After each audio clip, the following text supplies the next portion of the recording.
أولا وآخرا، والصلاة والسلام على حبيبه دائما وسرمدا. أما بعد، فأعوذ بالله من الشيطان الرجيم. بسم الله الرحمن الرحيم. إن الذين يكفرون بالله ورسله ويريدون أن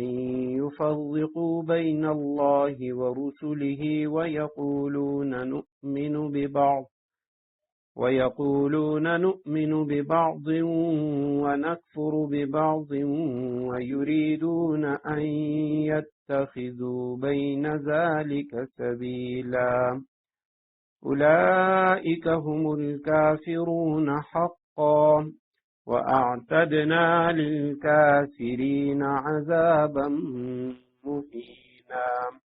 والذين آمنوا بالله ورسله ولم يفرقوا بين أحد منهم أولئك سوف يؤتيهم أجورهم وكان الله غفورا رحيما. صدق الله العظيم. اللهم صل على محمد النبي الأمي وعلى آله وأصحابه وبارك وسلم. رب اشرح لي صدري ويسر لي أمري واحلل عقدة من لساني يفقهوا قولي. رب زدني علما. اللهم أرنا الحق حقا وارزقنا اتباعه وأرنا الباطل باطلا وارزقنا اجتنابه. سورہ نساء آیت نمبر 150 ہے. ان الذين يكفرون بالله ورسله ويريدون ان يفرقوا بين الله ورسله، جو لوگ اللہ اور اس کے رسولوں کا انکار کرتے ہیں. وَيُرِيدُونَ أَن يُفَرِّقُوا بَيْنَ اللَّهِ وَرُسُلِهِ، اور اللہ اور اس کے رسولوں کے درمیان فرق کرنا چاہتے ہیں. وَيَقُولُونَ نُؤْمِنُ بِبَعْضٍ، اور کہتے ہیں کہ کچھ رسولوں پر تو ہم ایمان لاتے ہیں. وَنَكْفُرُ بِبَعْضٍ، اور کچھ کا انکار کرتے ہیں. وَيُرِيدُونَ، اور اس طرح وہ چاہتے ہیں، ارادہ کرتے ہیں، أَن يَتَّخِذُوا، کہ وہ بنائیں، بَيْنَ ذَلِكَ سَبِيلًا، کفر اور ایمان کے درمیان ایک بیچ کی راہ. اولئک هم الکافرون حقا، ایسے لوگ صحیح معنی میں کافر ہیں. واعتدنا للکافرین عذابا مہینا، اور کافروں کے لیے ہم نے ذلت آمیز عذاب تیار کر رکھا ہے. سورہ نساء نمبر 150 اور 151. ان دو آیات کریمہ پہ گزشتہ درس میں گفتگو ہو چکی ہے. کچھ باتیں جو رہ گئی تھیں وہ انشاءاللہ ابھی اس کا مذاکرہ کرتے ہیں. پہلی بات جو آیت کریمہ میں ہم نے پڑھی تھی وہ اس حوالے سے کہ بھئی اس آیت کریمہ میں وحدت ادیان کا جو فلسفہ جو بعض لوگوں نے تراشا ہے، بعض متجددین نے، تو یہ بالکل باطل ہے کہ تمام ادیان وہ ایک دین بن جائیں اور یہ کہا جائے کہ یہ سب اللہ کو ماننے والے ہیں، لہذا اگر اللہ کو ماننے کے بعد اگر کسی رسول کا انکار کریں تو ان کو کافر نہ کہا جائے بلکہ یہ کہا جائے کہ یہ سب حق پہ ہیں. تو یہ پہلی بات تھی. اور دوسری بات کہ بھئی بعض رسولوں کو مانا جائے، بعض کا انکار کیا جائے، تو اس کے لیے بھی کچھ گنجائش ہونی چاہیے. اس کا بھی اس آیت کریمہ میں رد موجود ہے. اور تیسری بات کہ بھئی رسولوں کے درمیان تفریق، اس سے کیا مراد ہے. تو جو پہلی بات تھی وحدت ادیان کے حوالے سے کہ بھئی تمام مذاہب یعنی ان کا خدا ایک ہے اور رسولوں کا ماننا ضروری نہیں ہے، اس طرح کی باتیں اکثر کی جاتی ہیں. اور بعض جو مسلمان ہیں وہ بھی یہ کہتے ہیں کہ جس اللہ کی عبادت ہم مسلمان کرتے ہیں تو اسی اللہ کو ہندو جو ہیں وہ بھی پوجتے ہیں، بس صرف نام الگ الگ ہیں. ہم جس اللہ کو رحمان کہتے ہیں تو وہ اسی اللہ کو رام کہہ کر اس کی پوجا پاٹ کرتے ہیں. تو لہذا ہم جس طرح ہم مسلمان اللہ کے ماننے والے، ہندو بھی اللہ کے ماننے والے. تو اس طرح کی یہ جو باتیں ہیں تو یہ قرآن کریم کی آیت کریمہ اور دیگر کئی آیات سے، رسول اللہ صلی اللہ علیہ وسلم کی احادیث سے یہ نظریہ بالکل باطل اور کفریہ نظریہ ہے۔ اور علماء نے لکھا کہ سب سے پہلے جس شخص کے شیطانی دماغ میں یہ آئیڈیا آیا تھا، جس شخص نے سب سے پہلے اس طرح کی بات کو سوچا تھا، وہ شہنشاہ اکبر تھا۔ ہندوستان میں اکبر بادشاہ دین الہی یا دین اکبری کی بنیاد رکھنے والا، ہمایوں کا بیٹا، کہ اس نے سب سے پہلے ہندوستان میں شیعہ عالم، سنی عالم اور اسی طرح ہندو ان کے جو علماء تھے، تو ان سب کو اس نے اکبر نے اپنے قریب کیا اور ان سب سے کہا کہ جی میں اس طرح کا ایک دین اس کی بنیاد رکھنے والا ہوں تاکہ مسلمان، ہندو اور یہ سنی شیعہ وغیرہ یہ سارے فسادات ختم ہو جائیں اور یہ سب مل کے ایک دین پر آ جائیں۔ یعنی ہندوستان میں مسلم ہندو اختلاف ختم کرنے کے لیے میں دین الہی کی بنیاد رکھنا چاہتا ہوں۔ تو اب اس کے ساتھ جو قریب علماء تھے، اور اکثر جو یعنی بادشاہوں کے قریب علماء ہوتے ہیں تو ان میں بہت کم ایسے ہوتے ہیں جو اللہ کے نیک بندے ہوں اور جن کے دل میں خوف خدا موجود ہو اور وہ اللہ کے دین کے لیے کچھ کرنا چاہیں، وگرنہ اکثریت جو ہے وہ ان بادشاہوں کی ہو جاتی ہے اور انہی کے جو خیالات ہوتے ہیں تو اسی کی ترجمانی شروع کر دیتے ہیں۔ تو اب جب اکبر بادشاہ کے دل میں یہ خیال آیا تو ابو الفضل اور فیضی جیسے لوگوں نے اس کو سند جواز عطا کی۔ اب یہ اپنے دور کے بڑے علماء، ایسے لوگ کہ جنہوں نے قرآن کریم کے ایسے ترجمے اور تفاسیر لکھے کہ جو غیر نقط تھے، بغیر نقطوں کے عربی میں قرآن کی تفسیر لکھی، لیکن اب اس نے سند جواز عطا کی اور کہنے لگا کہ ہر 1000 سال کے بعد اللہ تعالیٰ کسی نئے دین کی بنیاد رکھتے ہیں، لہذا اب دین محمدی الیاذ باللہ وہ ختم ہو گیا اور 1000 سال اس کے پورے ہو گئے، تو لہذا اب دین اکبری یہ جو نیا دور آ رہا ہے 1000 سال، اس کا جو دین ہوگا وہ دین اکبری ہوگا۔ اللہ سبحانہ و تعالیٰ نے اس کے مقابلے کے لیے مجدد الفسانی رحمہ اللہ، شیخ احمد سرہندی ان کا نام تھا، لیکن مجدد الفسانی، مجدد کے معنی ہے تجدید کرنے والا، دوبارہ دین کا احیاء کرنے والا، الفسانی دوسرے 1000 سال کا مجدد، شیخ احمد سرہندی رحمہ اللہ، اللہ سبحانہ و تعالیٰ نے ان کو اٹھایا اور یعنی انہوں نے اکبر کے بیٹے جہانگیر کے دور میں یہ دین اکبری جو ہے یا دین الہی اس کا خاتمہ کر دیا۔ اور اسی طرح ہندوستان میں ایک اور شخص گزرا ہے، راجہ رام موہن رائے، اس کے ذہن پر بھی یہی خط سوار تھا اور اس نے بھی اسی طرح برہمو سماج یعنی برہما خدا اس نام سے اس نے بھی ایک دین کی بنیاد رکھی اور کہا بس صرف خدا کی عبادت ہو، رسولوں کو ماننا یہ کوئی ضروری نہیں ہے۔ تو اس سے اسلام کو بھی خطرہ تھا، ہندوؤں کو بھی، دیگر جو مذاہب ان کو بھی خطرہ، تو ہندوؤں نے اپنی آریہ سماج کی جو تحریک تھی وہ چلائی، اور گاندھی جو تھا وہ یہ راجہ رام موہن رائے کا بہت بڑا ماننے والا تھا۔ تو کہتے ہیں وہ جب اپنی عبادت کیا کرتا تھا، پرارتھنا کیا کرتا تھا، تو اس میں وہ قرآن بھی پڑھتا، گیتا بھی پڑھتا اور جو گرنتھ ہے وہ بھی پڑھا کرتا تھا۔ تو یہ اس طرح کے جو فتنے ہیں، تو قرآن کریم میں اللہ سبحانہ و تعالیٰ نے سورہ نساء کی آیت نمبر 150 میں فرمایا کہ جو لوگ یہ چاہتے ہیں کہ اللہ اور رسولوں کے درمیان تفریق پیدا کریں، تو ایسے لوگ کہ بعض کو مانے اور بعض کو نہ مانے، اور یا اللہ سبحانہ و تعالیٰ اور اس کے رسولوں کے درمیان تفریق یعنی اللہ کو مانے اور رسولوں کا بالکل انکار کر دیں، تو ایسے لوگ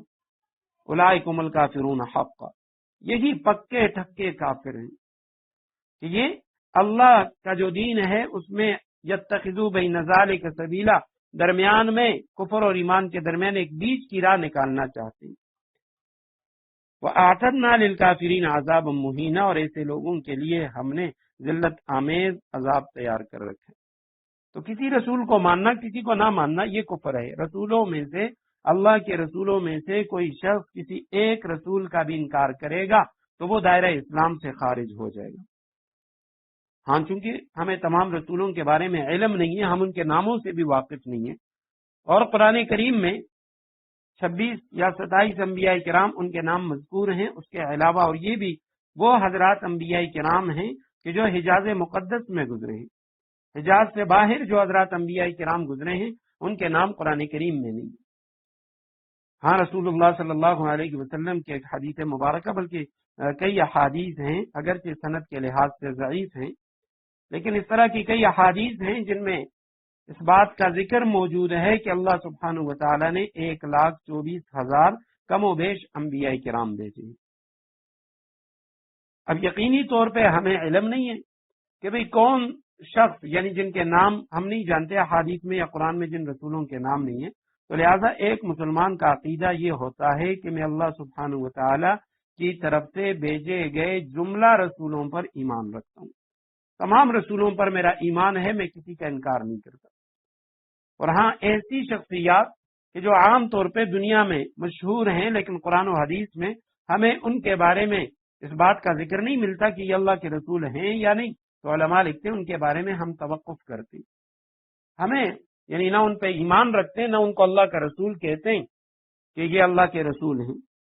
اور نہ یہ کہتے ہیں کہ جی یہ اللہ کے رسول نہیں ہے، بس توقف ہے، اللہ سبحانہ و تعالیٰ ہی بہتر جانتے ہیں کہ یہ اللہ کے رسول ہیں یا نہیں۔ جیسے گوتم بدھ کے بارے میں بعض لوگ صراحتاً وہ کہتے ہیں یہ اللہ کے رسول تھے، تو علماء کہتے ہیں اس میں توقف بہتر ہے، کیونکہ ہمیں نہیں علم، کنفیوژن آیا یہ اللہ کے رسول تھے یا نہیں تھے۔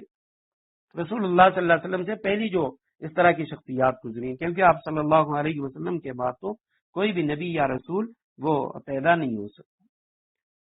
اور تیسری چیز کہ نؤمن ببعض ونکفر ببعض، کہ ہم تمام رسولوں پر ایمان رکھتے ہیں، ہاں بعض رسولوں کو بعض پر ہم اگر فوقیت دیتے ہیں اللہ سبحانہ و تعالی کے فوقیت دینے کی وجہ سے، تو اس سے بھی ایمان میں کوئی فرق نہیں آتا۔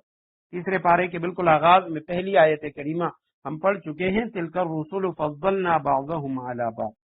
کہ اللہ سبحانہ و تعالیٰ خود فرماتے ہیں یہ جو رسول ہیں ان میں ہم نے بعض کو بعض پر فضیلت دی ہے۔ تو 1,24,000 کم و بیش حضرات انبیاء کرام، اور ان میں 313 یا 315 رسول تھے۔ تو اللہ سبحانہ و تعالیٰ خود فرما رہے ہیں کہ ہم نے بعض کو بعض پر فضیلت دی ہے، تو لہٰذا یہ جو بعض انبیاء کو دیگر پر فضیلت دینا،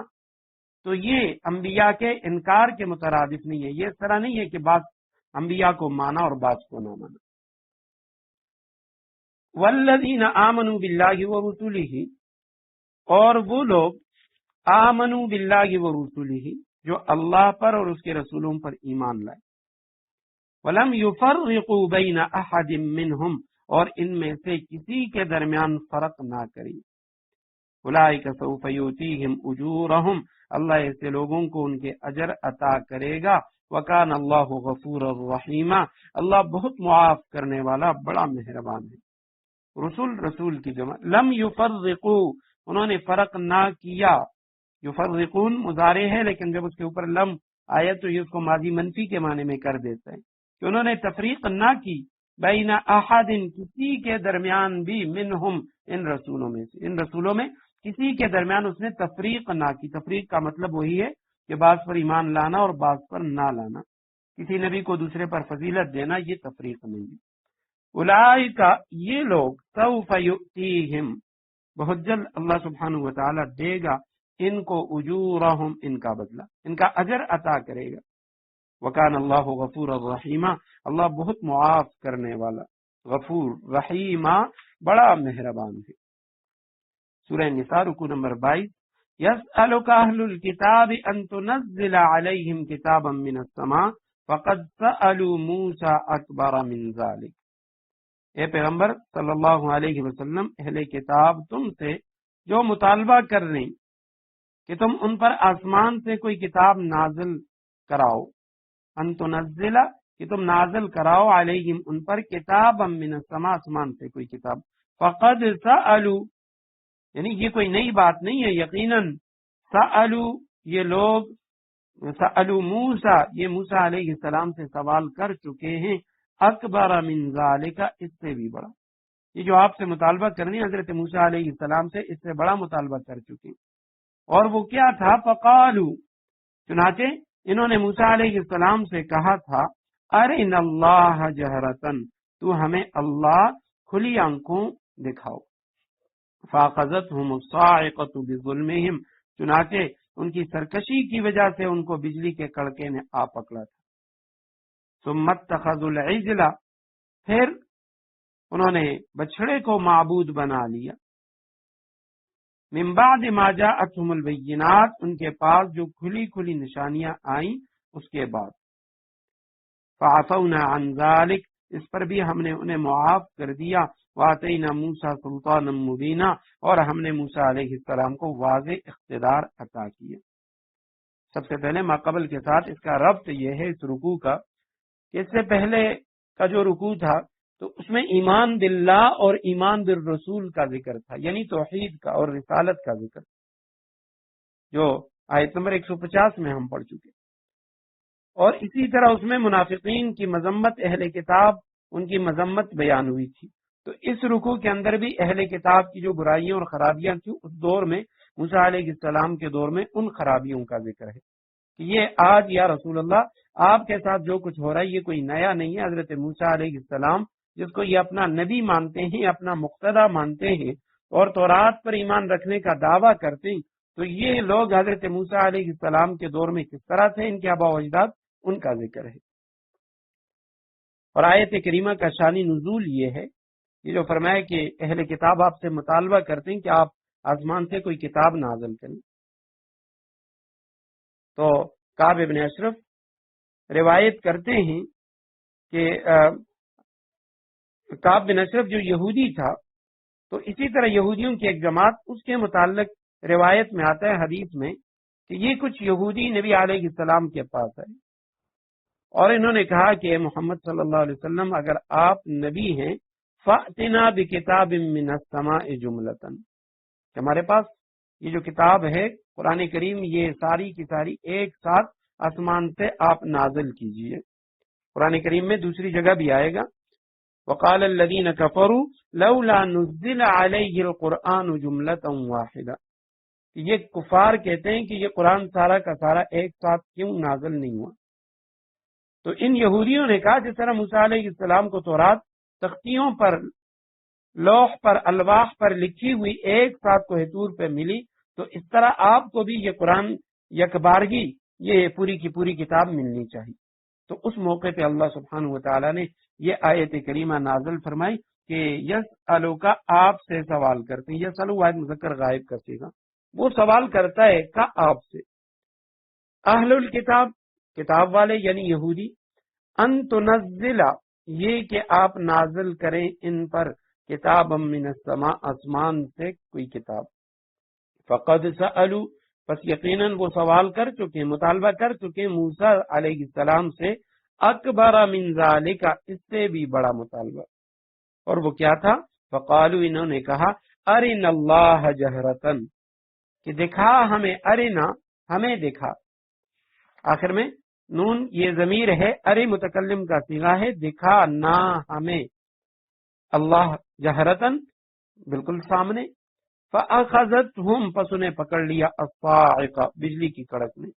صاعقہ کا اصل معنی ہے فضا میں سخت آواز اور ہولناک دھماکہ، تو صاعقہ یہ یا تو مصدر ہے بمعنی بے ہوش ہونا، یا صاعقہ سے یہ اسم فاعل واحد مؤنث کا صیغہ ہے، صاعقۃ، یعنی بے ہوش کرنے والی، تو ان کو پکڑ لیا، الصاعقۃ، کڑک نے، ان کی سرکشی کی وجہ سے، بجلی کے کڑکے نے انہیں پکڑ لیا، بظلمہم، ان کے ظلم کی وجہ سے، سرکشی کی وجہ سے، ثم، پھر اس کے بعد، اتخذوا، انہوں نے بنایا، پکڑا، العجل، عجل کہتے ہیں بچڑے کو، گوسالہ، گائے کا بچہ، یعنی انہوں نے اس کو معبود بنا لیا۔ امام ابو منصور ثعلبی رحمہ اللہ بہت بڑے ماہر لغت گزرے ہیں، فقہ اللغہ ان کی مشہور کتاب ہے، تو وہ کہتے ہیں کہ گائے یا بیل کی عمر کے لحاظ سے اس کی 3 قسمیں ہوئیں، یعنی اس کے لیے 3 قسم کے الفاظ استعمال ہوتے ہیں۔ تو ایک عجل بچے کو کہا جاتا ہے، شبرب یہ جوان کے لیے، اور فارض عمر رسیدہ کے لیے۔ عجل کا لفظ یہاں بھی ہے، سورہ بقرہ میں بھی ہے، اور فارض کا لفظ یہ بھی سورہ بقرہ میں گزر چکا، جب انہوں نے موسیٰ علیہ السلام سے سوال کیا تھا کہ اے موسیٰ ادع لنا ربک، آپ اپنے رب سے ہمارے لیے سوال کیجئے کہ یبین لنا، ہمارے لیے اللہ سبحانہ و تعالی بیان کریں کہ وہ گائے کیسی ہو، اس کی عمر کیا ہو، تو وہاں پہ فارضوں ولا بکر یہ الفاظ آ چکے ہیں۔ من بعد ما جاءتهم، کہ آئی ان کے پاس، البینات، واضح دلیلیں، کھلی نشانیاں، فعفونا پس ہم نے معاف کیا ان کو، عن ذالک یعنی ان سے اس گناہ کو بھی معاف کر دیا، واتین اور ہم نے دیا موسیٰ علیہ السلام کو سلطان مبینہ روشن معجزات، واضح دلائل، رعب و دبدبہ۔ بعض حضرات فرماتے ہیں کہ سلطان مبین سے وہ حجت قاطع ہے جو اللہ تعالیٰ نے حضرت موسیٰ علیہ السلام کو معجزات کی شکل میں عطا فرمائی تھی، کہ بہت سارے جو معجزات اللہ سبحانہ و تعالیٰ نے حضرت موسیٰ علیہ السلام کو عطا کیے تھے، تو یہ سلطان مبین سے وہ مراد ہے۔ تو یہ یہاں جو فرمایا کہ موسیٰ علیہ السلام سے انہوں نے سوال مطالبہ کیا تھا، اس سے بھی بڑا مطالبہ، تو وہ مطالبہ قرآن کریم میں سورہ بقرہ کے اندر تفصیل سے ہم پڑھ چکے ہیں۔ سورہ بقرہ آیت نمبر 41 سے یہ تقریباً آیت نمبر 94 تک، اس درمیان میں بنی اسرائیل کے جو مطالبے تھے حضرت موسیٰ علیہ السلام سے، انہی مطالبوں کا ذکر ہے۔ تو اس میں سب سے پہلے جو ان کا مطالبہ تھا حضرت موسیٰ علیہ السلام سے، وہ کہنے لگے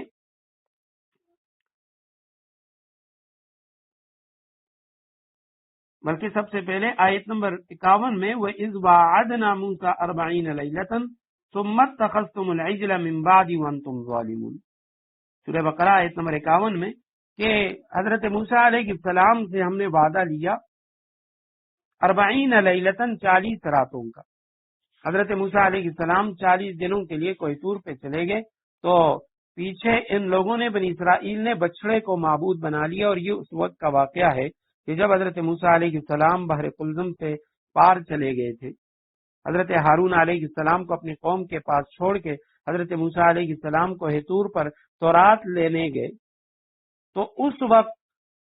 یہ لوگ جب جا رہے تھے بحر قلزم سے پار، وہاں انہوں نے دیکھا کہ کچھ لوگ وہ بتوں کی عبادت کرنے، تو حضرت موسیٰ علیہ السلام سے کہنے لگے، موسیٰ اجعل لنا الہا کما لہم آلہہ، ہمارے لیے بھی ایسے معبود ہونے چاہیے۔ حضرت موسیٰ علیہ السلام نے فرمایا کہ بھئی تم کس طرح کی باتیں کر رہے ہو، ایک خدا کو چھوڑ کے بتوں کی پوجا پاٹ کرنا چاہتے ہو۔ تو تب حضرت موسیٰ علیہ السلام کو طور پہ گئے، اور سامری جو موسیٰ علیہ السلام کی قوم کا ایک شخص تھا جس کا نام بھی موسیٰ تھا، اور بعض نے کہا ہے کہ یہ بنی اسرائیل میں سے تھا، بعض نے کہا بنی اسرائیل میں سے نہیں تھا، یہ فرعونیوں میں سے تھا، لیکن موسیٰ علیہ السلام پہ ایمان لا چکا تھا اور منافق تھا۔ امام قرطبی رحمہ اللہ نے لکھا یہ ہندوستان سے گیا ہوا تھا یہ سامری۔ تو انہوں نے بنی اسرائیل قبطیوں سے، فرعونیوں سے جو زیورات انہوں نے ادھار لیے تھے، عاریتاً لیے تھے، یہ بہانہ بنا کے کہ ہم اپنے رشتہ داروں کی شادی میں جانا چاہتے ہیں، تو اس میں سے کچھ سونا جو ان کے پاس تھا، حضرت ہارون علیہ السلام نے فرمایا سب کو یہاں جمع کرو، اس کو جلا دو۔ تو کہتے اس نے ہاتھ میں کچھ چھپایا ہوا تھا، اور یہ وہ مٹی تھی کہ جب بحر قلزم سے پار جا رہے تھے تو موسیٰ علیہ السلام کے لشکر میں حضرت جبریل امین بھی تھے، اور اس کے گھوڑے کے پاؤں کے نیچے سے اس نے وہ مٹی اور ریت اٹھائی تھی۔ تو جب یہ پھینکنے لگا، حضرت ہارون علیہ السلام سے کہنے لگا کہ میرے دل میں جو خیال ہے، میری جو دعا ہے، آپ اللہ سے دعا کریں وہ پوری ہو جائے۔ تو کہتے ہیں جب اس نے اس کو پھینکا تو اس سے ایک بچڑا بن گیا، اور بعض مفسرین کرام فرماتے ہیں کہ اس نے اپنے ہاتھ سے اس طرح بچڑا بنا دیا تھا، اور اس میں 2 سوراخ چھوڑ دیے تھے، تو اس کے اندر جب ہوا داخل ہوتی تو اس سے آوازیں نکلتی، تو اس نے بنی اسرائیل سے کہا کہ ھذا الہکم و الہ موسیٰ فنسیہ، یہ الیاذ باللہ تمہارا بھی رب ہے اور موسیٰ علیہ السلام کا بھی رب ہے، اور موسیٰ علیہ السلام اس کو چھوڑ کے، یعنی موسیٰ علیہ السلام اس کو بھول گئے اور وہ کوہ طور پہ چلے گئے۔ تو موسیٰ علیہ السلام پہ اللہ سبحانہ و تعالیٰ نے وحی کی کہ سامری نے تمہاری قوم کو مشرک بنا دیا اور بچڑے کی عبادت پہ لگا دیا۔ حضرت موسیٰ علیہ السلام وہاں سے فوراً واپس آئے، اور انہوں نے حضرت ہارون علیہ السلام سے سب سے پہلے حوالے سے سوال کیا، اور پھر سامری سے، اور سامری پہ اللہ سبحانہ و تعالیٰ کا عذاب مسلط ہوا کہ وہ آواز لگاتا لامساس لامساس، اسے جو شخص بھی چھوتا تو اسے سخت تکلیف ہوتی، تو وہ جنگل کی طرف بھاگ گیا۔ اس کے بعد موسیٰ علیہ السلام نے اپنی قوم سے کہا، اور یہ جو یعنی بچڑے کی عبادت کرنے والے تھے یہ 70,000 لوگ تھے، تو موسیٰ علیہ السلام نے ان سے کہا اللہ سبحانہ و تعالیٰ نے آپ کو توبے کا حکم دیا ہے، تم لوگ توبہ کرو۔ تو ان کی توبہ یہ تھی کہ آمنے سامنے 2 لائنوں میں کھڑے ہو جاؤ اور ایک دوسرے کو قتل کرو، یہ تمہاری توبہ ہے۔ تو اللہ سبحانہ و تعالیٰ نے پھر ان کو توبے کی توفیق دی، دنیا میں یہ سزا دی، اور آخرت کی جو سزا تھی اس سزا سے اللہ سبحانہ و تعالیٰ نے ان کو بچا دیا۔ تو یہ وہ لوگ تھے جنہوں نے بچڑے کی عبادت کی۔ سب سے پہلے یعنی آیت کریمہ میں ان کا ذکر ہے کہ ثم اتخذوا العجل من بعد ما جاءتهم البینات، واضح دلائل دیکھنے کے بعد انہوں نے بچڑے کی عبادت کی۔ اور اس سے پہلے فقالوا ارنا اللہ جہرتن، یہ وہ لوگ تھے 70 آدمی جن کو حضرت موسیٰ علیہ السلام اپنے ساتھ کوہ طور پہ لے گئے تھے۔ اب بعض علماء نے لکھا ہے کہ بھئی یہ 70 آدمی موسیٰ علیہ السلام کوہ طور پہ اس لیے لے کے گئے تھے تاکہ جن لوگوں نے بچڑے کی عبادت کی تھی تو ان کی توبہ کے لیے کہ یہ اللہ سبحانہ و تعالیٰ سے ان کے لیے معافی مانگے، یہ بھی ایک قول ہے۔ دوسرا قول یہ ہے کہ بھئی حضرت موسیٰ علیہ السلام تورات لے کے آئے تو اب تورات پر کیسے یقین کریں؟ تو حضرت موسیٰ علیہ السلام 70 افراد کو اپنے ساتھ کوہ طور پر لے آئے تاکہ وہاں پہ اللہ سبحانہ و تعالیٰ سے ہم کلامی ہو اور یہ لوگ سن لیں کہ بھئی اللہ سبحانہ و تعالیٰ ہی نے تورات کتاب حضرت موسیٰ علیہ السلام کو عطا کی۔ تو جب یہ وہاں گئے اللہ سبحانہ و تعالیٰ کی جو آواز تھی اسے بھی سن لیا، اس کے بعد کہنے لگے موسیٰ ہم اس وقت تک ایمان نہیں لائیں گے جب تک ہم خود اللہ کو دیکھ نہ لیں۔ تو اس موقع پہ اللہ سبحانہ و تعالیٰ کا عذاب ان پہ آیا، یہ 70 کے 70 افراد بجلی کے کڑکے نے ان کو پکڑ لیا، یہ مر گئے۔ اب موسیٰ علیہ السلام پریشان ہو گئے کہ اے اللہ یہ تو قوم کے سردار تھے، یہ 70 جو 12 قبیلے ہیں، تو ان میں سے ان حضرات کا انتخاب کیا گیا ہے، تو اب میں قوم کو کیا جواب دوں گا؟ حضرت موسیٰ علیہ السلام نے ان کے لیے دعا کی تو اللہ سبحانہ و تعالیٰ نے ان کو دوبارہ زندہ کیا اور یہ واپس اپنی قوم کے پاس آئے۔ تو بعض حضرات نے لکھا ہے کہ یہ بے ہوش ہوئے تھے اور پھر دوبارہ یعنی ہوش میں آئے، اور بعض مفسرین کرام وہ فرماتے نہیں، یہ مر گئے تھے اور مرنے کے بعد پھر اللہ سبحانہ و تعالیٰ نے ان کو زندہ کیا۔ تو یہاں فرمایا کہ یہ آپ سے کتاب کا مطالبہ کرتے ہیں کہ آپ ان کے لیے آسمان سے کوئی کتاب اتار کر لائیں۔ حضرت موسیٰ علیہ السلام سے تو اس سے بھی بڑا مطالبہ کر چکے ہیں، اور وہ کیا تھا؟ ارنا اللہ جہرتن، کہ دکھا ہمیں اللہ، بالکل واضح سامنے۔ فاخذتهم الصاعقة بظلمهم، پس بجلی کے کڑکے نے ان کے ظلم کی وجہ سے انہیں پکڑ لیا۔ تو یہ وہ 70 افراد تھے جو موسیٰ علیہ السلام کے ساتھ کوہ طور پہ گئے تھے۔ ثم اتخذوا العجل من بعد ما جاءتهم البینات، اب باقی جو قوم تھی حضرت موسیٰ علیہ السلام کے کوہ طور پہ آنے کے بعد انہوں نے بچڑے کو معبود بنا دیا۔ تو فرمایا فعفونا عن ذلک، ہم نے ان کو بھی معاف کیا، ان کی جو توبہ تھی وہ بھی قبول کر لی۔ اور یہ سب کچھ انہوں نے تب کیا من بعد ما جاءتهم البینات، جب ان کے پاس روشن دلائل آ گئے، واضح معجزات موسیٰ علیہ السلام کے وہ انہوں نے دیکھ لیے تھے۔ وَآتَيْنَا مُوسَىٰ سُلْطَانًا مُبِينًا، اور ہم نے موسیٰ علیہ السلام کو واضح اقتدار عطا کیا۔ واضح اقتدار، یہ بھی اس کا ترجمہ کیا گیا، اور دوسرا ترجمہ سلطانًا مبینہ، کہ ہم نے حضرت موسیٰ علیہ السلام کو حجت قاطع دی، یعنی معجزات کی شکل میں اللہ سبحانہ و تعالیٰ نے حضرت موسیٰ علیہ السلام کو ایسے دلائل عطا کیے۔ تو یہ ان آیات میں تاریخ بنی اسرائیل کے جن واقعات کا یہ حوالہ ہے، تو یہ سارے کے سارے سورہ بقرہ کی تفسیر میں وہاں ہم اس کا مذاکرہ کر چکے ہیں، وہاں ہم پڑھ چکے ہیں۔ وَرَفَعْنَا فَوْقَهُمُ الطُّورَ بِمِيثَاقِهِمْ، پھر ان کے ساتھ جو کچھ ہوا وہ اس لیے کہ انہوں نے اپنا عہد توڑ ڈالا اور اللہ کی آیتوں کا انکار کیا۔ تو رفعنا فوقهم الطور، ہم نے ان پر کوہ طور کو ان پر بلند کیا، بمیثاقہم، ان سے جو عہد ہم نے لیا تھا، تو ہم نے کوہ طور پر ان پر بلند کر کے ان سے عہد لیا تھا۔ وقلنا لہم، اور ہم نے انہیں کہا تھا ادخلوا الباب سجدا، کہ شہر کے دروازے میں جھکے ہوئے سروں کے ساتھ داخل ہو جاؤ۔ وقلنا لہم لا تعدوا فی السبت، اور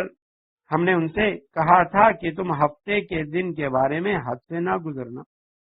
وَأَخَذْنَا مِنْهُمْ مِيثَاقًا غَلِيظًا، اور ہم نے ان سے بہت پکا عہد لیا تھا۔ وَرَفَعْنَا، اور ہم نے بلند کیا، جمع متکلم کا صیغہ ہے، فَوْقَهُمْ، ان کے اوپر، ہم نے ان کے اوپر بلند کیا الطور کوہتور پہاڑ، کوہتور پہاڑ کو ہم نے ان کے اوپر بلند کیا، بمیثاقہم ان کے عہد کی وجہ سے، یعنی ان سے عہد لینے کے لیے ہم نے ان پر کوہتور پہاڑ کو بلند کیا۔ وقلنا اور ہم نے کہا ان سے ادخلوا امر کا صیغہ داخل ہو جاؤ، الباب باب کہتے ہیں دروازے کو، ابواب اس کی جمع، سجدن جھکے ہوئے سروں کے ساتھ، سجدہ کرتے ہوئے، جھکتے ہوئے۔ وقلنا اور ہم نے کہا ان سے لا تعدو تم یعنی تجاوز نہ کرو، حد سے نہ بڑھو، فی السبت ہفتے کے دن میں، وَأَخَذْنَا اور ہم نے لیا منہم ان سے میثاقا غلیظا پختہ عہد، میثاق غلیظ کے معنی پختہ عہد، غلظہ کے معنی موٹا، موٹاپا، اور اسی طرح گاڑا پن، سخت پن، اس کے لیے یہ غلظہ کا لفظ آتا ہے۔ تو اس آیت کریمہ میں انہی بنی اسرائیل، موسیٰ علیہ السلام کے دور کے جو بنی اسرائیل تھے، ان کا ایک اور واقعہ اس کا ذکر ہے کہ ہم نے ان لوگوں پر کوہتور پہاڑ کو بلند کیا کہ جب وہ بار بار انکار کرنے لگے اور اللہ سبحانہ وتعالی کی جو بات تھی اسے ماننے سے انہوں نے انکار کیا، تو اللہ سبحانہ وتعالی نے کوہتور ان پہ اٹھا دیا۔ تو بعض حضرات کہتے ہیں کہ بالکل ان کے سروں کے اوپر کوہتور پہاڑ کو لا کر اللہ سبحانہ وتعالی نے کھڑا کیا۔ ابن جریر اور متعدد تابعین جو ہیں انہوں نے اس کو نقل کیا، اور بعض حضرات فرماتے ہیں کہ نہیں، کوہتور کے نیچے وہاں دامن میں انہوں نے ان سے یہ عہد لیا گیا، لیکن یہ جو قول ہے یہ ٹھیک نہیں ہے، کیونکہ قرآن کریم میں یہاں بھی ہے رفعنا، ہم نے بلند کیا اس پہ، اور اسی طرح سورہ اعراف میں وَإِذْ نَتَقْنَا الْجَبَلَ فَوْقَهُمْ کہ ہم نے نطق کے معنی زور زور سے ہلانا، تو وہاں یعنی ہم نے بالکل ان کے سروں پہ لا کر پہاڑ کو ہم نے کھڑا کیا، کوئی یعنی اس طرح کا زلزلہ آیا ان پہ، اللہ سبحانہ وتعالی نے پہاڑ ان کے اوپر لے آیا اور ان سے کہا کہ بھئی مان لو، وگرنہ یہ پہاڑ تمہارے اوپر گر رہا ہے۔ تو اللہ سبحانہ وتعالی نے اس وعدے کا بھی ذکر کیا کہ ہم نے ان پر پہاڑ لا کے کھڑا کیا، اور وہاں سورہ بقرہ میں اس کا ذکر کر چکا ہوں کہ یہ اکراہ فی الدین نہیں ہے، یعنی ایک ہے زبردستی کسی سے اسلام قبول کروانا، شریعت میں اس کی ممانعت ہے، اور سورہ بقرہ میں جو فرمایا لا اکراہ فی الدین اس سے وہ مراد ہے کہ اکراہ علی قبول الاسلام یہ درست نہیں ہے، لیکن یہ جو عمل ان سے زبردستی ان سے جو وعدہ لیا گیا ہے، اس کی مثال علماء لکھتے ہیں اس طرح ہے جس طرح کسی ملک کا کوئی رہائشی ہے اور اس نے ملک وہاں کی شہریت حاصل کی ہے، وہاں کا باشندہ ہے، اور پھر اگر وہ وہاں کے قوانین کا باغی بن جاتا ہے تو ریاست اسے سزا دیتی ہے۔ اب کسی ملک کے اندر رہائش اختیار کرنا یہ تو کسی شخص کے لیے لازمی نہیں ہے، لیکن جب اس نے رہائش اختیار کر لی اور وہاں کے قوانین کو تسلیم کر لیا، اب اگر وہ بغاوت کرے گا تو اسے سزا ملے گی۔ تو یہ انہوں نے وعدہ کیا، اب وعدے کو توڑ ڈالا تو اللہ سبحانہ وتعالی نے ان پہ اس عذاب کو مسلط کیا۔ اور اسی طرح فرمایا وَقُلْنَا لَهُمْ ادخلوا الباب سجدا کہ داخل ہو جاؤ اس شہر کے اندر سجدن سجدہ کرتے ہوئے۔ علماء نے لکھا کہ یہاں سجدے سے مراد حقیقی سجدہ نہیں ہے بلکہ جھکتے ہوئے، خشیت مراد ہے، تواضع مراد ہے کہ جب آپ اس شہر میں داخل ہو رہے، اب اس شہر سے مراد کون سا شہر ہے؟ تو بعض حضرات نے فرمایا ہے کہ اس سے مراد بیت المقدس ہے، کہ بیت المقدس میں داخل ہوتے وقت آپ لوگ جب یہ وادی طی سے ان کو نجات ملی اور وہاں سے یہ نکل گئے، تو یہ اس وقت کا واقعہ ہے کہ جاؤ بیت المقدس میں داخل ہو جاؤ اور سجدن سجدہ کرتے ہوئے یعنی جھکتے ہوئے۔ تو یہ یعنی جب انہوں نے وادی طی میں وہاں پہ من و سلوہ انہیں ملتی رہی اور انہوں نے موسیٰ علیہ السلام سے کہا تھا کہ لن نصبر علی طعام واحد فادع لنا ربک، آپ ہمارے لیے اللہ سے دعا کیجیے، ہم ایک کھانے پہ صبر نہیں کر سکتے۔ تو اس وقت ان کو حکم ہوا کہ جاؤ اور اس شہر کے اندر داخل ہو جاؤ۔ تو بستی سے مراد بعض نے کہا ہے کہ بیت المقدس ہے، حضرت عبداللہ بن عباس رضی اللہ تعالیٰ عنہما فرماتے ہیں اریحہ نامی شہر وہ مراد ہے، اور بائبل میں اس کو یریحو لکھا ہے اور اس کا جو انگریزی نام ہے وہ جیریکو ہے۔ یہ 7000 قبل مسیح میں یعنی 7000 قبل مسیح میں یہ شہر آباد ہوا تھا، اور بحیرہ لوط اور دریائے اردن اس کے کنارے پر واقع ہے۔ تو یہ بیت المقدس کا ایک شہر تھا، تو بعد میں ایلیا اور بعد میں شام بھی لکھا ہے کہ وہ شہر مراد ہے۔ اور یہ واقعہ کب ہوا؟ تو بائبل میں تصریح ہے کہ حضرت موسیٰ علیہ السلام کے اخیر زندگی میں اس شہر کو فتح کیا گیا اور یہ لوگ وہاں داخل ہوئے۔ لیکن بعض حضرات وہ فرماتے ہیں کہ یہ حضرت یوشع بن نون، کیونکہ اسی وادی عتیق کے اندر حضرت ہارون علیہ السلام کا بھی انتقال ہوا اور حضرت موسیٰ علیہ السلام کا بھی انتقال ہوا۔ اس کے بعد جب یہ لوگ بیت المقدس میں گئے ہیں تو یہ حضرت موسیٰ علیہ السلام کے جو نائب اور خلیفہ تھے حضرت یوشع بن نون علیہ السلام، اس کے دور میں گئی۔ تو آگے یہ جو فرمایا کہ شہر میں داخل ہو جاؤ، اس دروازے سے داخل ہو جاؤ، تو یہ دروازہ جو ہے بعض نے کہا ہے کہ اس بستی کا کوئی دروازہ تھا، اور بعض نے کہا ہے کہ عبادت کا جو خیمہ ہے اس کا دروازہ مراد ہے، اور سجدے سے مراد حقیقی سجدہ یہ بھی ہو سکتا ہے۔ بعض نے کہا حقیقی سجدہ وہ مراد نہیں ہے، بلکہ بطور عاجزی کے جھکتے ہوئے وہاں سے داخل ہو جاؤ۔ تو اس وقت جب ان کو یہ حکم ہوا تو انہوں نے کیا کیا کہ دروازے سے بجائے اس کے کہ یہ عاجزی کے ساتھ داخل ہوتے تو یہ تکبر کرتے ہوئے، اتراتے ہوئے، جیسے وہاں پہ انہیں کہا گیا تھا کہ قولوا حطۃ نغفر لکم، کہ تم زبان سے بھی معافی مانگو، معافی کے کلمات ادا کرو، ہم تمہیں معاف کر دیں گے۔ تو یہ اس دروازے سے شہر میں داخل ہوتے وقت بجائے حطۃ کے کہ اللہ ہم سے ہمارے گناہ مٹا دے، ختم کر دے، تو انہوں نے اس کے بجائے کہا حنطۃ، یعنی ہمیں تو گندم چاہیے، ہمیں فلان چیز چاہیے، فلان چیز چاہیے۔ تو انہوں نے اس طرح کے الفاظ استعمال کیے اور اللہ سبحانہ و تعالیٰ کی وہ جو نعمت تھی اس نعمت کی بھی انہوں نے ناشکری کی کہ ہمیں گندم چاہیے بالی میں۔ یہ بخاری و مسلم میں کتاب التفسیر میں اس طرح کی روایت موجود ہے۔ تو بجائے اس کے کہ وہ سجدہ کرتے ہوئے داخل ہو، وہ تکبر کرتے ہوئے داخل ہوئے، یا جس طرح بخاری کی روایت میں کہ وہ سرینوں کو زمین پر گھسیٹتے ہوئے داخل ہوئے، اور حطۃ کے بجائے حبۃ فی شعرہ، یعنی ہمیں گندم چاہیے بالی میں، یہ کہتے ہوئے وہاں داخل ہوئے۔ تو یعنی اس سے نبی علیہ السلام کو تسلی دی جا رہی ہے کہ آپ دیکھیں موسیٰ علیہ السلام سے انہوں نے کس طرح کے مطالبے کیے، اور اس دور میں یہ کتنے سرکش تھے کہ ان کی جو سرتابی اور سرکشی اور احکام الہی سے جو ان کا تمسخر تھا، استہزاء تھا، تو اس کا اس سے اندازہ لگایا جا سکتا ہے۔ اور آخر میں فرمایا قلنا لہم لا تعدوا فی السبت، ہم نے انہیں یہ بھی کہا کہ ہفتے کے دن میں تجاوز نہ کرو، ہفتے کا جو دن ہے یہ تمہاری عبادت کے لیے خاص ہے، لہذا اس دن میں تجاوز نہ کرو۔ اب بخاری و مسلم کی روایت میں کہ اللہ سبحانہ و تعالیٰ نے یہود و نصارہ کو اختیار دیا تھا کہ بھئی اپنی عبادت کے لیے کسی افضل دن کا انتخاب کریں۔ اللہ سبحانہ و تعالیٰ نے ہفتے کے دنوں میں ایک خاص دن کو فضیلت عطا کی تھی۔ اب انہیں اختیار ملا تو انہوں نے، یہودیوں نے ہفتے کے دن کا تعین کیا کہ جی ہمارے لیے عبادت کا جو دن ہوگا وہ ہفتے کا دن ہوگا، اور عیسائیوں نے اتوار کا دن۔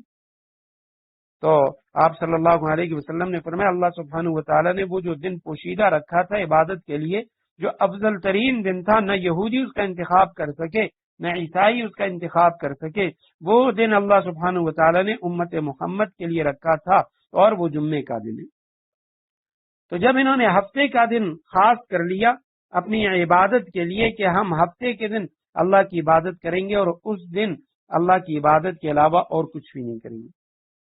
تو یہ جن لوگوں کا یہاں اصحاب السبت قرآن کریم میں جن لوگوں کے لیے آیا ہے، تو علماء نے لکھا ہے کہ داؤد علیہ السلام کے زمانے میں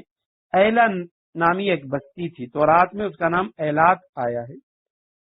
اور یہ فلسطین کے جنوب میں عرب کے عین شمالی سرحد پر بحر قلزم کے مشرقی خلیج میں لب ساحل پر واقع ہے، اس کا جو موجودہ نام ہے وہ عقبہ ہے۔ تو یہ داؤد علیہ السلام کے زمانے میں اس بستی والے جو یعنی مچھیرے تھے، اور وہ ہفتے کے دن مچھلیوں کا شکار کیا کرتے، اس کے علاوہ یعنی پورے ہفتے وہ مچھلیوں کا شکار کیا کرتے تھے، اور اسی پہ ان کا گزر بسر تھا۔ تو جب ان سے کہا گیا کہ بھئی آپ ایک دن عبادت کے لیے خاص کریں، انہوں نے ہفتے کا دن خاص کر لیا۔ اب جب ہفتے کا دن خاص کیا تو باقی دن وہ مچھلیاں پکڑتے تھے، تو اس دن مچھلیاں کم ہوتی تھیں، لیکن جب ہفتے کا دن ہوتا اس دن وہ بالکل دریا کے اوپر آ جاتی۔ تو انہوں نے کیا کیا، چونکہ انہوں نے تو کہا تھا کہ ہفتے کا دن ہماری عبادت کا دن ہے، تو انہوں نے دریا سے نہریں نکال لی، اور جب ہفتے کا دن آتا تو ان نہروں کے جو دہانے ہیں اس کا منہ وہ کھول دیتے، اور پانی نہر میں داخل ہو جاتا، اس کے ساتھ مچھلیاں بھی آ جاتی اور یہ پھر پیچھے سے اس کا دروازہ بند کر لیتے اور اتوار والے دن یا دوسرے دن اس کو پکڑ لیتے۔ تو یہ انہوں نے ایک ہیلا کیا، اس ہیلے حالانکہ ان کو منع کیا گیا تھا، تو اس کی سزا اللہ سبحانہ و تعالیٰ نے ان کو یہ دی۔ سورہ بقرہ میں ہم پڑھ چکے ہیں کہ اللہ نے ان کی شکلوں کو مسخ کیا، تو اب شکلیں مسخ ہو گئی اور کچھ بندر بن گئے، کچھ خنزیر بن گئے، اور 3 دن کے بعد یہ سارے کے سارے وہ مر گئے۔ امام مجاہد رحمہ اللہ وہ فرماتے ہیں کہ جمہور علماء وہ تو کہتے ہیں کہ ان کی صورتیں ہی مسخ ہو گئی تھی، بندر اور خنزیر بن گئے تھے، لیکن امام مجاہد رحمہ اللہ وہ فرماتے ہیں کہ یہ مانوی طور پہ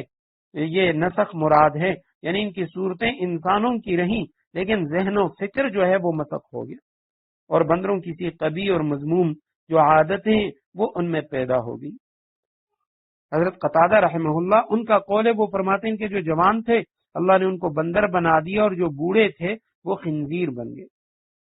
تفسیر خازن میں اور تفسیر کبیر میں امام راضی رحمہ اللہ انہوں نے اس پہ تفصیلی بحث کی اور فرماتے ہیں کہ ان کے جو دماغ ہیں وہ بعینی ہی اسی حال پہ رہنے دیے گئے، یعنی انہوں نے امام مجاہد رحمہ اللہ کا جو قول ہے اس کا الٹ ذکر کیا ہے۔ انہوں نے تو کہا ہے کہ بھئی ان کے جو ذہن و فکر وہ مسخ ہو گئے، لیکن تفسیر خازن اور کبیر میں ہے کہ ان کی شکلیں مسخ ہو گئیں اور ان کے دماغ بعینی ہی اسی حال پہ رہنے دیے گئے جس میں وہ پہلے تھے، اب جسم وہ مسخ ہو کے بندروں کے سے ہو گئے۔ تو ان کے قریب کے جو دیگر لوگ تھے جب صبح کو وہ اٹھے، انہوں نے دیکھا کہ ان کے محلے سے اس طرح کی محلوں سے گھروں سے آوازیں آ رہی، جب انہوں نے دیکھا تو وہ سارے کے سارے بندر اور خنزیر بن گئے تھے، اور 3 دن کے بعد وہ سب کے سب مر گئے۔ فرمایا وَرَفَعْنَا فَوْقَهُمُ الطُّورَ بِمِيثَاقِهِمْ، ہم نے کوہ طور کو ان پر بلند کر کے ان سے عہد لیا تھا۔ وَقُلْنَا لَهُمُ ادْخُلُوا الْبَابَ سُجَّدًا، اور ہم نے ان سے کہا تھا کہ شہر کے دروازے میں جھکے ہوئے سروں کے ساتھ داخل ہونا، سجدن سے مراد جھکے ہوئے سروں کے ساتھ۔ وَقُلْنَا لَهُمْ لَا تَعْدُوا فِي السَّبْتِ، اور بنی اسرائیل سے ہم نے کہا تھا کہ تم ہفتے کے دن کے بارے میں حد سے نہ گزرنا۔ تو اب یہاں ان کی سزا کا ذکر نہیں ہے کہ پھر ان لوگوں نے کیا کیا اور ہم نے ان کو کس طرح سزا دی، لیکن صرف اور صرف اللہ سبحانہ و تعالیٰ کے احکامات سے جو سرکشی اور سرتابی انہوں نے کی ہے تو اس کا تذکرہ ہے۔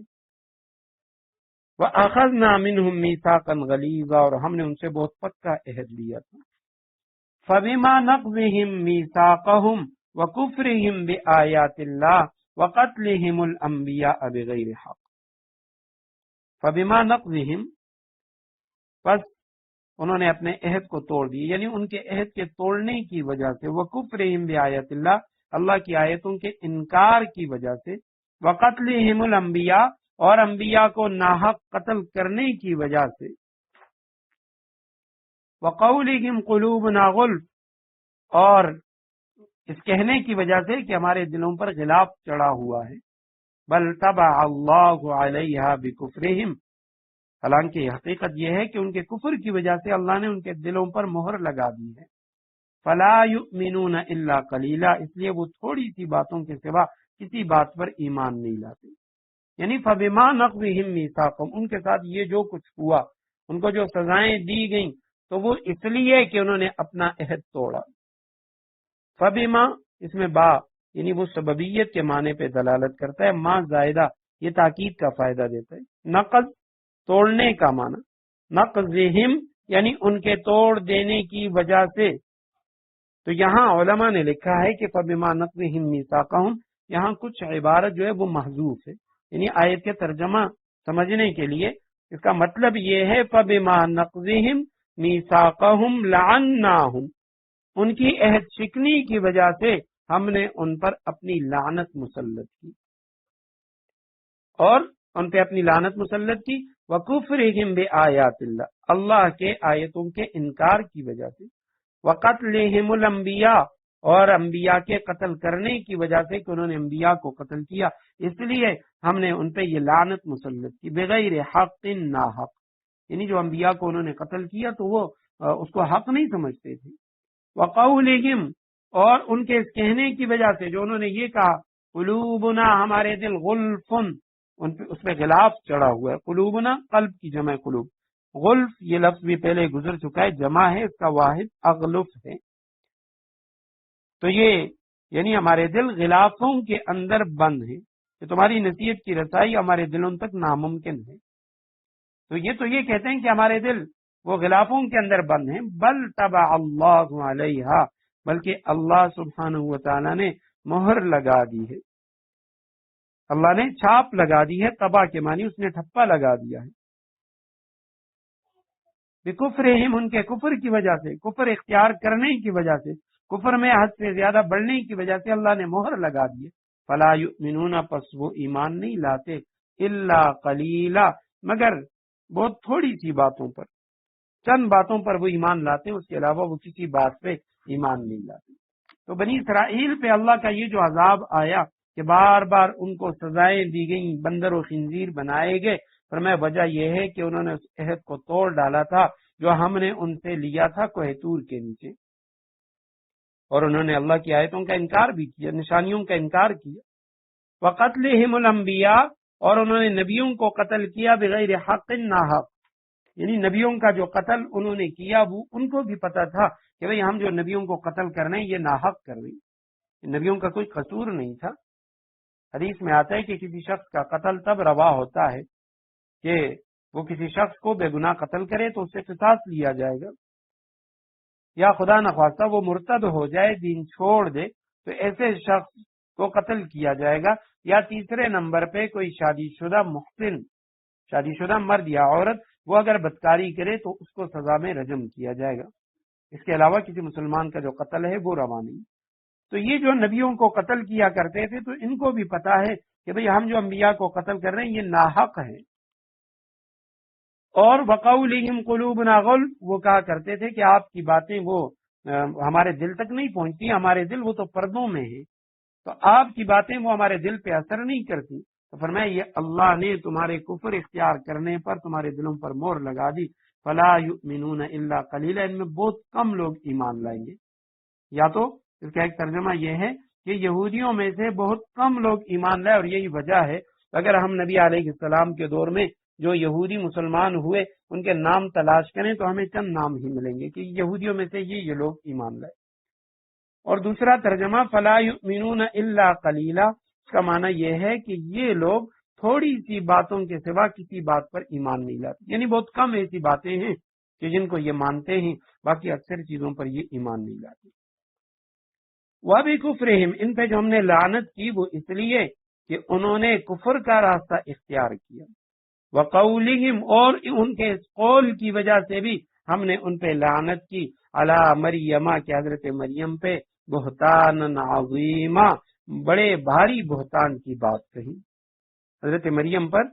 ایک تو انہوں نے کفر کیا، اور حضرت مریم کے حوالے سے انہوں نے جو بات کی، جو قول کیا، بہت بڑا بہتان، عظیم بہتان لگایا. اس وجہ سے ہم نے ان پہ لعنت کی. حضرت مریم علیہ السلام، اس کا تذکرہ سورہ آل عمران میں ہم پڑھ چکے کہ یوسف نجار کے ساتھ وہ منسوب تھی، نکاح نہیں ہوا تھا، صرف ان کے ساتھ ان کی نسبت تھی، لیکن اللہ سبحانہ و تعالی نے بیت المقدس کا وہ حجرہ جہاں حضرت مریم رہا کرتی تھی، حضرت جبریل علیہ السلام آئے اور حضرت مریم علیہ السلام کو بچے کی خوشخبری سنائی. سورہ مریم میں بھی اس کی تفصیل ہے اور سورہ آل عمران میں بھی کہ حضرت مریم جب انہوں نے انسانی شکل میں جبریل امین کو دیکھا تو فوراً کہنے لگی کہ میں اللہ کی پناہ میں جاتی ہوں تجھ سے، میں تجھ سے اللہ کی پناہ طلب کرتی ہوں کہ تم کون ہو، ایک غیر مرد اجنبی شخص وہ یہاں میرے حجرے میں. تو حضرت جبریل امین نے کہا کہ میں ڈرنے کی کوئی بات نہیں ہے، میں اللہ کی طرف سے بھیجا ہوا فرشتہ ہوں اور میں تمہیں بچے کی خوشخبری سنا رہا ہوں. تو حضرت مریم کہنے لگی کہ انا لک ھذا، میرا بچہ وہ کیسے پیدا ہوگا، لم یمسسنی بشر ولم اک بغیہ، کہ آج تک مجھے کسی بشر نے چھوا نہیں اور الیاذ باللہ میں بدکار عورت بھی نہیں. تو اللہ سبحانہ و تعالی نے اپنے کلمہ کن کے ذریعے حضرت عیسیٰ علیہ السلام کی جو ولادت تھی وہ فرمائی، اور اس دوران حضرت مریم وہ وہاں سے بیت اللحم مقام پہ حضرت عیسیٰ علیہ السلام کی ولادت ہوئی تھی، تو سائڈ پہ چلی گئی. جب واپس اپنے قوم کے پاس آئی وہ ڈر رہی تھی. اللہ سبحانہ و تعالی نے الہام کیا، حضرت مریم کے دل میں یہ بات ڈالی کہ تجھے ڈرنے کی کوئی ضرورت نہیں، تیری طرف سے جو جواب دے گا وہ حضرت عیسیٰ علیہ السلام دے گا. تو جب واپس اپنے قوم کے پاس آئی تو قوم والے کہنے لگے یا مریم یا اخت ہارون ما کان ابوک امرأ سوء وما کانت امک بغیہ، اے ہارون کی بہن. علماء نے لکھا یا تو حقیقتاً وہ حضرت ہارون کی بہن تھی، اور یا یعنی ان کے بھائی کا نام ہارون تھا، اور یا اس وجہ سے ان کو ہارون کی بہن کہا گیا کہ حضرت ہارون علیہ السلام کی طرح یہ بہت زیادہ پارسا تھی، بہت زیادہ پاکدامن خاتون تھی، تو اس لیے قوم والے ان کی پاکدامنی کا اعتراف کر رہے تھے. تو وہ کہنے لگے کہ اے ہارون کی بہن، ما کان ابوک امرأ سوء، تم تو اتنی نیک تھی، اور نہ ہی تمہارا جو باپ تھا اس نے کبھی اس طرح کی برائی کی، وما کانت امک بغیہ، اور نہ تیری ماں وہ بد کردار خاتون تھی. پھر تیرے لیے یہ بچہ یہ کہاں سے آ گیا؟ تو حضرت مریم انہوں نے کوئی جواب نہیں دیا اور فرمانے لگی کہ بھئی یہ جو بچہ ہے اس سے سوال کرو. فاشارت الیہ، انہوں نے حضرت عیسیٰ علیہ السلام کی طرف اشارہ کیا کہ یہ میری گود میں جو بچہ ہے اب اس سے سوال کریں، یہ تمہیں جواب دے گا. تو جب انہوں نے اشارہ کیا حضرت عیسیٰ علیہ السلام انہوں نے جواب دیا فوراً، انی عبد اللہ آتانی الکتاب وجعلنی نبیا، کہ میں اللہ کا بندہ ہوں، اللہ مجھے کتاب عطا کریں گے، مجھے نبی بنائیں گے. سورہ مریم میں اس کی تفصیل ہے. اور وہاں پہ مفسرین کرام فرماتے ہیں حضرت مریم نے، حضرت عیسیٰ علیہ السلام نے ایک بھی جملہ اس حوالے سے نہیں فرمایا کہ بھئی میری ماں وہ بد کردار عورت نہیں ہے، یہ اللہ سبحانہ و تعالیٰ کی کلمہ کن کی وجہ سے میری ولادت ہوئی ہے. تو حضرت عیسیٰ علیہ السلام نے اس طرح کا جملہ ارشاد نہیں فرمایا، بلکہ فرمایا کہ اللہ سبحانہ و تعالیٰ مجھے کتاب عطا کریں گے، میں اللہ کا بندہ ہوں، وہ مجھے نبی بنائیں گے. تو انہوں نے اس طرف اشارہ کیا کہ جو نبی ہوتا ہے تو اس کی والدہ وہ کبھی بد کردار نہیں ہو سکتی. فرمایا میں اللہ مجھے کتاب بھی عطا کریں گے اور مجھے نبی بنائیں گے. تو جب قوم والوں نے حضرت عیسیٰ علیہ السلام کی باتیں سنی، اب وہ مطمئن ہو گئے کہ بھئی واقعی اب گود کے اندر ایک بچہ وہ باتیں کر رہا ہے، یہ حضرت مریم کی کرامت یا حضرت عیسیٰ علیہ السلام کی کرامت یا معجزہ ہے. اسی طرح اس کی جو ولادت ہے یہ بھی خرق عادت کے طور پہ ہے،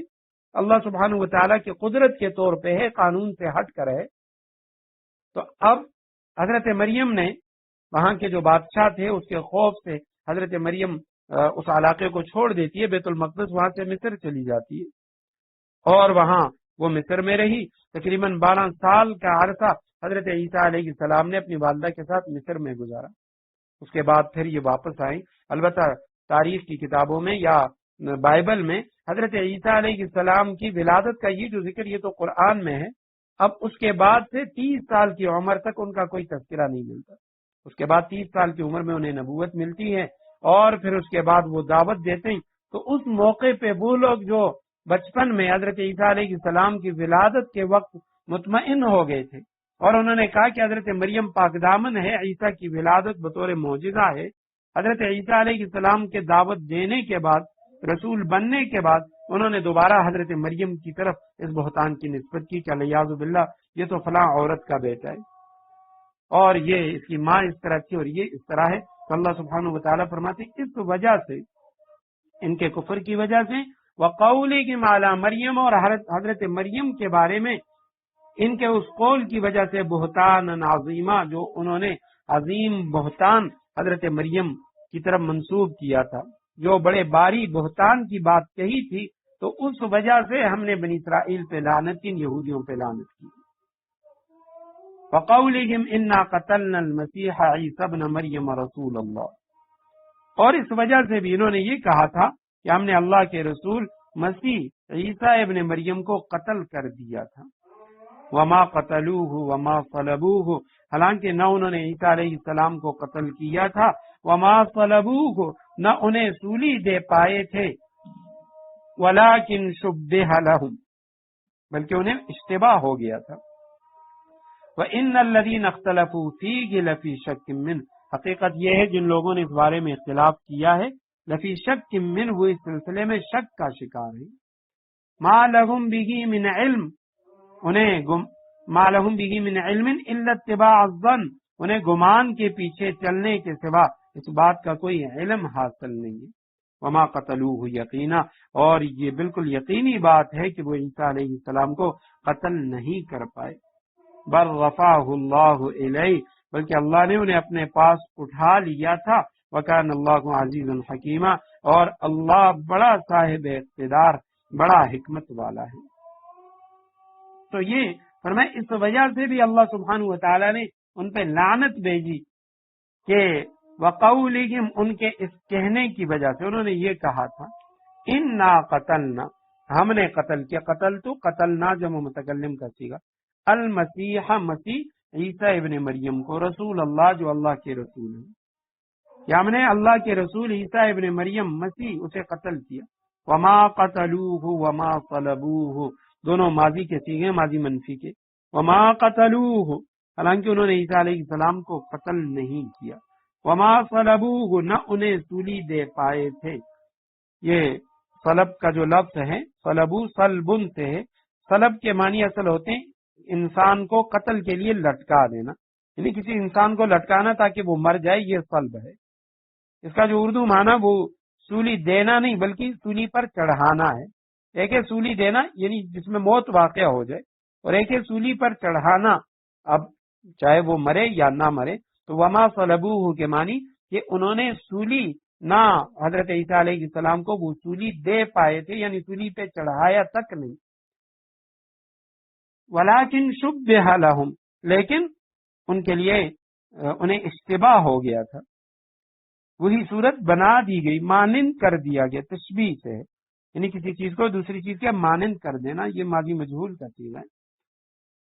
وَإِنَّ الَّذِينَ اخْتَلَفُوا فِيهِ، اور وہ لوگ جو اس معاملے میں اختلاف کرتے ہیں، لفی شک من، تو وہ یعنی سلسلے میں شک کا شکار ہے، مالہم نہیں ہے ان کے لیے بھی حضرت عیسیٰ علیہ السلام کے اس معاملے میں من علم، کچھ بھی علم، تھوڑا سا علم بھی انہیں حاصل نہیں ہے، الا اتباع الظن، سوائے اس کے کہ وہ گمان کے پیچھے چل رہے ہیں، اتباع کر رہے ہیں الظن، گمان کی، وہ گمانوں کے پیچھے چل رہے ہیں اور وہ باتیں کر رہے ہیں۔ وما قتلوہ یقینا، ما قتلو ماضی منفی، کہ یقیناً بالکل یقینی بات ہے، ما قتلوہ یقینا، وہ عیسیٰ علیہ السلام کو قتل نہیں کر پائے، بلکہ رفعہ اللہ الیہ، اللہ نے انہیں اپنے پاس اٹھا لیا تھا، وکان اللہ عزیزا حکیما، اللہ بڑا صاحب اقتدار، بڑا حکمت والا ہے۔ کیونکہ یہ تھوڑا تفصیلی موضوع ہے، حضرت عیسیٰ علیہ السلام کے قتل یا ان کی شہادت کے حوالے سے یہودیوں کا نظریہ، عیسائیوں کا نظریہ، مسلمانوں کا عقیدہ اور نظریہ، تو اس پہ تو انشاءاللہ آئندہ درس میں گفتگو کریں گے۔ البتہ حضرت عیسیٰ علیہ السلام سے متعلق کچھ باتیں پہلے ہو چکی، انہی کا خلاصہ عرض کرتا ہوں کہ حضرت عیسیٰ علیہ السلام کا نام قرآن کریم میں 25 دفعہ آ چکا ہے، نام عیسیٰ، لفظ عیسیٰ یہ 25 دفعہ، اور ان کا یہ جو لقب ہے مسیح، یہ 11 دفعہ یہ لفظ مسیح آ چکا ہے۔ یہ مسا کرنے سے ہے، چھونے سے ہے، تو حضرت عیسیٰ علیہ السلام کا یہ معجزہ تھا کہ وہ اگر جو مردہ ہے اسے چھو لیتے تو وہ زندہ ہو جاتا، اور بڑے سے بڑا بیمار لا علاج مریض اسے چھو لیتے تو وہ تندرست ہو جاتا۔ ابن مریم کا جو لفظ ہے، ابن مریم، یہ حضرت عیسیٰ علیہ السلام کی کنیت، یہ 23 بار قرآن کریم میں یہ لفظ آ چکا ہے، اور ان کی جائے پیدائش کوہ سعیر کے دامن میں، یعنی کوہ سعیر کے دامن میں حضرت عیسیٰ علیہ السلام کی ولادت ہوئی۔ یہ جگہ بیت اللحم کے نام سے مشہور ہے۔ بیت اللحم یہ بیت المقدس کے جنوب میں 8 کلومیٹر کے فاصلے پر غرب اردن کے اندر واقع ہے۔ 1967 سے یہ اسرائیلی تسلط میں ہے، اور تقریباً اس وقت اس کی آبادی 1 لاکھ تھی۔ بعض حضرات نے لکھا ہے کہ بیت اللحم نہیں بلکہ حضرت عیسیٰ علیہ السلام کی ولادت یہ ناصرہ بستی میں ہوئی، اور اسی لیے اس کے چاہنے والوں کو نصارہ کہا جاتا ہے، اور ناصرہ بستی یہ فلسطین کے علاقے گلیل میں واقع ہے، اس پر بھی اسرائیل کا قبضہ ہے، اور یہ بیت المقدس سے 100 کلومیٹر شمال میں واقع ہے۔ یہ بیت اللحم یہ 8 کلومیٹر کے فاصلے پہ ہے بیت المقدس سے، اور یہ ناصرہ یہ 100 کلومیٹر کے فاصلے پر ہے۔ تو یہ حضرت عیسیٰ علیہ السلام اس کی ولادت بیت اللحم مقام یا ناصرہ بستی میں ہوئی، اور ہیرود بادشاہ کے خوف سے حضرت مریم آپ کو مصر لے گئی تھی، اور عمر کے ابتدائی 12 سال وہیں گزارے، پھر 30 سال کی عمر میں وحی کا آغاز ہوا، اور پھر حضرت عیسیٰ علیہ السلام واپس بیت المقدس تشریف لائے اور انہوں نے دعوت کا کام شروع کیا۔ تو آیت کریمہ پہ باقی جو گفتگو انشاءاللہ آئندہ درس میں کریں گے۔ اللہ سبحانہ و تعالیٰ عمل کی توفیق نصیب فرمائے۔ وآخر دعوانا ان الحمد للہ رب العالمین۔